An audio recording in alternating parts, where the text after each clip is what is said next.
Also developing tonight, a Republican congressman introduced legislation a few hours ago challenging the president's executive orders on health care. Now, first, President Obama, by himself, delayed the employer mandate for a whole year with just a stroke of a pen, and there was outrage about whether he could do that. Then, when the rollout started going south, the president came out last week and asked the insurance companies to ignore the federal regulations that were causing millions of Americans to get kicked off of their insurance plans. Once again, Congress said, hello. But when we did some digging, we found that then candidate Obama exhibited a much different take on executive power when he was campaigning against President Bush, well, against what President Bush had done back in 2008. Listen to this. We've got a government designed by the founders so that there'd be checks and balances. You don't want a president who's too powerful, or a Congress who's too powerful, or a courts who's too powerful. Everybody's got their own role. Congress's job is to pass legislation. The president can veto it or he can sign it.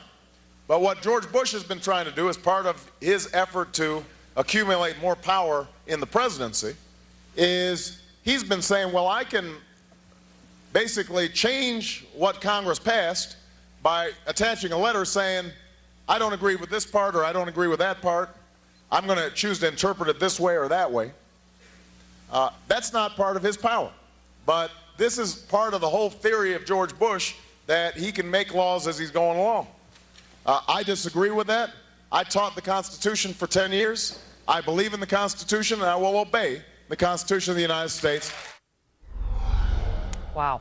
Joining me tonight is author of the bill trying to rein in the president, Representative Ron DeSantis. He's a member of the Oversight Committee and a former federal prosecutor. Congressman, what a thing to listen to then candidate Barack Obama versus President Obama. Yeah, it's unbelievable. I'll tell you, he's changed his tune now. You mentioned, Megan, he rewrote the employer mandate in July. He changed the date of the statute. It was very clear. And then with this grandfather issue, he said, I'm going to extend the grandfather clause to some of these plans that were people got after 2010. Well, he can't do that by executive order. Congress can do that by statute. And in fact, we tried to make statutory changes in both those instances, and he's threatened to veto our bills. So it's a very odd position he's taken. He doesn't want Congress doing it legislatively, even though we have the legislative authority, but he'll just go ahead and make similar changes on his own. And ultimately, that's not the way the Constitution is structured. I believe in the Constitution. I taught the Constitution for 10 years, and I will not be doing an end run around Congress. What can be done? I mean, what can be done? I mean, what happens with your bill? So my bill is basically, the House is going to express its disapproval about that. So we're on record as saying we don't think that's constitutional. Now, that doesn't solve all the problems, but the problem, Megan, was no one was saying anything.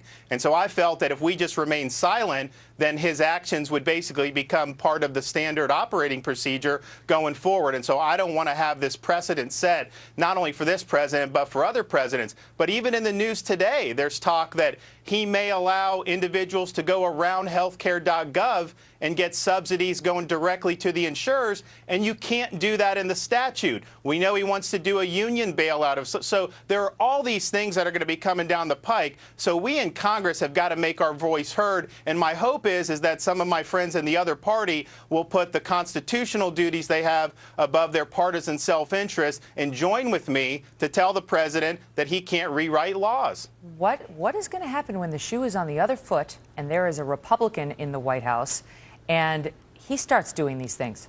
I mean, if the Democrats control, one or both houses of Congress at that point, they're going to rue the day they allowed this kind of expansion of executive power.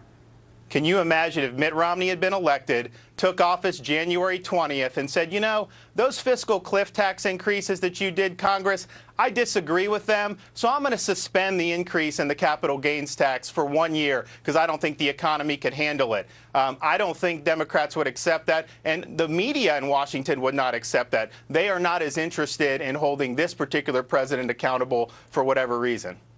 It's amazing to see that clip. We're going to post it on our Facebook page so people can look and listen for themselves at a different sounding Barack Obama just a few years ago. Representative Ron DeSantis, thanks for being here. Anytime.